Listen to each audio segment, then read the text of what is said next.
So how do you measure a life? Is it in wealth? Is it in status or accomplishments? Or is it simply just in the passage of time? Is it marking birthdays and trips around this earth? My dad just turned 70 recently. In fact, both my parents turned 70 this year. And this got me thinking about the passage of time and how much time we have left with those that we love and with our friends and family.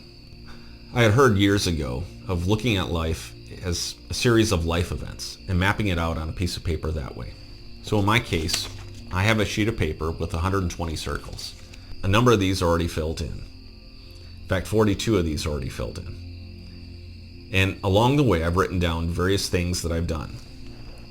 When I graduated high school, when I got married, bought my first house, or started having kids. In fact, now my kids are starting to graduate and live their own lives. Now, if you go to the Social Security Administration website, they actually keep actuarial tables. And you can see what they think that the average life expectancy is for someone of your age. So in my case, being 42, I have about 35 to 36 years left. Effectively puts me at 2060 before I step into eternity. And so maybe I'll live longer than that, and maybe I won't.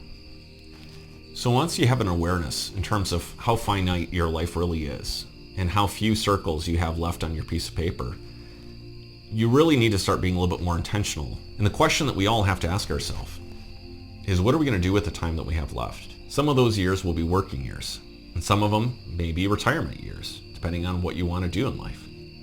Now, we're not guaranteed any day, week, or month, but we should start with a plan. Because if at least we have a plan, there's a greater likelihood that we'll be able to actually achieve some of these goals and dreams that we have. I and my team help create financial plans for and around these very life events. And while this isn't a financial plan, it's the start of a conversation towards a financial plan. I, along with members of my team, would love to sit down with you and have a conversation about your goals and your values so that we can help you achieve your dreams and celebrate with you along the way.